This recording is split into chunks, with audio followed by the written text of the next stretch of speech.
Hoje quero trazer aqui para nós uma verdade que talvez ainda não fora dita para você, ou talvez você já ouviu até de uma outra forma. E quando nós entramos em uma camada mais profunda, a nossa forma de ler a história de Jonas muda, pois há detalhes ali que parecem simples, mas que esconde padrões espirituais muito sérios. Se você observar com atenção o livro de Jonas, você vai ver que existe um padrão repetitivo ali. Jonas desce, ele sempre desce. Ele desce para Jope, ele desce para o navio, ele desce para o porão, ele desce ao mar e ele desce ao ventre do peixe. E esse descer não é um verbo, não é uma geografia, isso é espiritual. Então, toda vez que alguém foge dos propósitos do eterno, o movimento ele não é neutro, ele sempre será decrescente. Então, se hoje a minha vida e a sua vida se encontram em uma queda silenciosa, seja na área emocional, espiritual, sejam em decisões erradas, sequenciais, talvez isso não seja ataque. Isso pode ser uma direção invertida que eu e você estamos tomando. Pois quem está longe dos propósitos do eterno sempre vai responder de forma muito rápida. Olha algo aqui. Os marinheiros pagãos, eles oram, eles temem, eles fazem votos. Os ninivitas, considerados aí perversos, se arrependeram imediatamente quando o rei decreta o jejum nacional. E enquanto isso, Jonas, o profeta, está ali, resistindo até o final. Então tem uma revelação muito forte para nós aqui. Proximidade com aquele que é santo, com o sagrado, não garante sensibilidade espiritual para ninguém. Às vezes, quem você acha que não tem nada com Deus é aquele que vai responder mais rápido do que aquele que está dentro de um sistema religioso. E Jonas demora a aprender isso. E isso aqui quase ninguém fala. Jonas passa por tempestade, ele passa por quase morte, ele passa por milagre sobrenatural, ele passa por um livramento absurdo, e mesmo assim, a história, né, termina com ele irritado com Deus.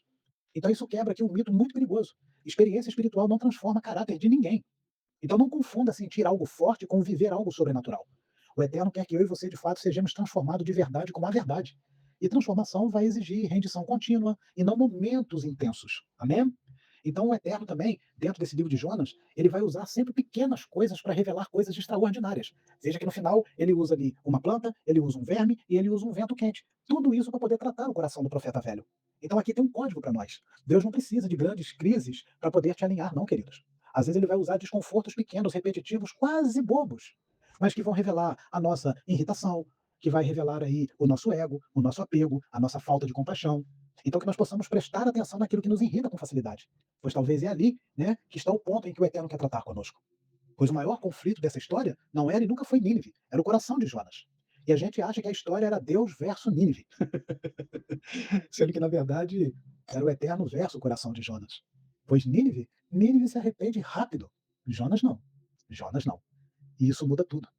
O foco da história não é o pecado da cidade, mas é a resistência de quem foi chamado para poder levar a mensagem.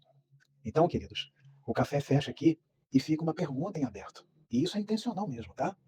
O livro termina com o Eterno fazendo uma pergunta: não hei eu de ter compaixão de Nínive?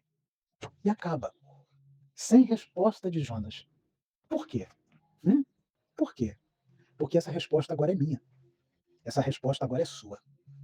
Ou eu e você alinhamos o nosso coração com os propósitos do Eterno para a nossa vida, ou a gente vai viver continuando selecionando quem merece ou quem não merece a graça. Então o problema nunca foi o tamanho da missão. Nunca. Mas foi o tamanho da resistência daquele que foi colocado dentro da missão. Amém? Vamos orar? Uau, uau. Senhor de toda graça, hoje nos colocamos diante de Ti, reconhecendo que muitas das vezes nós agimos como Jonas. Quantas vezes nós ouvimos a Tua voz no silêncio do nosso coração e por medo, orgulho ou teimosia decidimos seguir o caminho oposto, fugindo para a nossa própria Tarsis? Ai, perdoa, Senhor, pelas vezes que tentamos nos esconder da Tua presença, assim como Jonas, que descobriu que não há oceano profundo o suficiente que Tu não estejas lá. Ajude-nos a entender que fugir do Teu propósito só nos leva para o meio da tempestade. Quando as ondas da vida se agitarem por causa das minhas escolhas, dá-me coragem de assumir a responsabilidade e buscar o Teu rosto.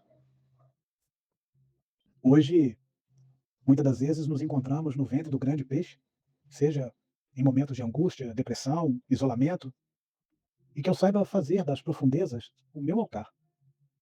E que a minha oração não seja apenas um pedido de socorro hoje, mas um reconhecimento que do Senhor vem a salvação. Eu te agradeço porque até aqui o Senhor já enviou tantos livramentos, mesmo quando eles vêm em formas estranhas e desconfortáveis, para nos trazer de volta à terra firme. Por isso eu te peço, Senhor, nos conceda um coração que não apenas obedeça, mas que se alegre com a tua misericórdia. E que eu não fique sentado à sombra, esperando o pior para os outros, enquanto esqueço do quanto eu mesmo fui perdoado. Uau! Uau, Senhor. Arranca de mim o egoísmo de Jonas e substitui pelo amor das almas que o Redentor, o meu Salvador, teve. E que eu aprenda, de uma vez por todas, que o teu caminho é sempre melhor do que o meu. Amém, amém. Amém, amém. No livro de Jonas, capítulo 2, verso número 2, ali há a declaração do profeta. Na minha angústia clamei ao Senhor. E ele me respondeu. Do ventre do abismo gritei. E ele ouviu a minha voz. Beijo grande no teu coração, queridos. Seguimos juntos nesse caminho da luz. Shalom, Levan.